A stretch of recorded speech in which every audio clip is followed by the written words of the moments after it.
اعوذ باللہ من الشیطان الرجیم بسم اللہ الرحمن الرحیم السلام علیکم dear students of class 5th۔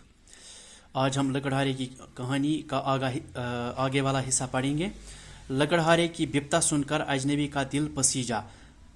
اس نے لکڑہارے سے کہا اپنے آنسو پونچھ لو، چشمے سے تمہاری کلہاڑی میں نکال کے لاتا ہوں۔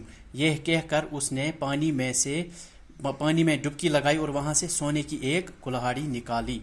تو لکڑہارے نے اس کی جو کہانی، اس کی مصیبت سن کر اس کا دل نرم ہوا۔ اس نے لکڑہارے سے کہا اپنے آنسو پونچھ لو، میں تمہاری کلہاڑی نکال کے لاتا ہوں۔ یہ کہہ کر اس شخص نے پانی میں ڈبکی لگائی، تو اس اجنبی شخص نے پانی میں غوطہ لگایا اور وہاں سے سونے کی ایک کلہاڑی نکالی یہ لو اپنی کلہاڑی، اجنبی نے کہا، لکڑہارے کی طرف بڑھاتے ہوئے کہا۔ تو اس اجنبی شخص نے کلہاڑی لکڑہارے کی طرف بڑھا کر کہا کہ لے لو اپنی کلہاڑی، یہ میری کلہاڑی نہیں ہے، یہ تو سونے کی ہے۔ اجنبی نے دوبارہ ڈبکی لگائی، اب کی بار وہ چاندی کی کلہاڑی نکال کر لایا اور لکڑہارے سے کہا اچھا تو یہ لو اپنی کلہاڑی۔ تو لکڑہار نے کہا کہ یہ میری کلہاڑی نہیں ہے۔ تو اجنبی شخص نے پھر ڈبکی لگائی، پھر غوطہ لگایا پانی میں اور وہاں سے چاندی کی کلہاڑی نکالی اور لکڑہارے سے کہا اچھا یہ لو اپنی کلہاڑی۔ لکڑہار نے چاندی کی کلہاڑی دیکھی اور کہا نہیں، یہ کلہاڑی بھی میری نہیں ہے۔ تو لکڑہارے نے یہ جو چاندی کی کلہاڑی تھی اس کو بھی کہا کہ یہ میری کلہاڑی نہیں ہے۔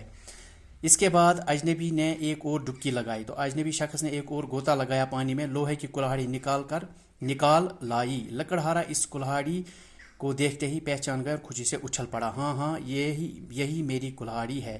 وہ آگے بڑھا اور دونوں ہاتھوں سے کلہاڑی کو پکڑا، اسے چومنے لگا۔ تو تیسری بار جب اس اجنبی شخص نے پانی میں غوطہ لگایا تو اس نے وہاں سے لوہے کی کلہاڑی نکالی۔ لوہے کی کلہاڑی کو دیکھ کر لکڑہار نے کہا کہ یہی میری کلہاڑی ہے۔ وہ خوشی سے جھومنے لگا اور اجنبی شخص سے کہا یہی میری کلہاڑی ہے، اور دونوں ہاتھ سے کلہاڑی کو پکڑا اور اس نے دونوں ہاتھ سے کلہاڑی کو پکڑا اور چومنے لگا۔ لکڑہارا بڑا سچا اور ایماندار تھا، وہ سونے کی قیمتی کلہاڑی کو اپنی کلہاڑی بتا سکتا تھا۔ لکڑہارا بہت ایماندار سچا تھا، اگر وہ چاہتا تو وہ سونے یا چاندی کی کلہاڑی کو اپنی کلہاڑی کہہ سکتا تھا، یا پھر چاندی کی کلہاڑی کو اپنی کلہاڑی کہہ سکتا تھا، لیکن اس نے ایسا نہیں کیا۔ اس نے اجنبی شخص سے جھوٹ نہیں بولا، لیکن اس نے ایسا نہیں کیا، اس نے جھوٹ بھی نہیں بولا اجنبی شخص سے۔ اجنبی شخص لکڑہارے کی سچائی اور ایمانداری سے بے حد متاثر ہوا، تو وہ اجنبی شخص اس لکڑہارے کی سچائی اور ایمانداری سے بہت متاثر ہوا۔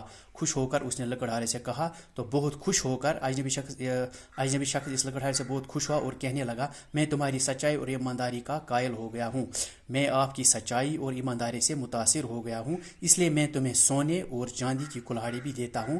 تو اس لیے آپ یہ تمہارے سچ بولنے کا انعام ہے، تو انعام کے طور پر آپ سونے کی کلہاڑی اور چاندی کی کلہاڑی رکھ سکتے ہیں۔ تو اس طرح یہ لیسن ختم ہوا بچوں۔ اگلے ویڈیو کلاس میں ہم اس کے کوشچنز کریں گے، تب تک کے لیے خدا حافظ۔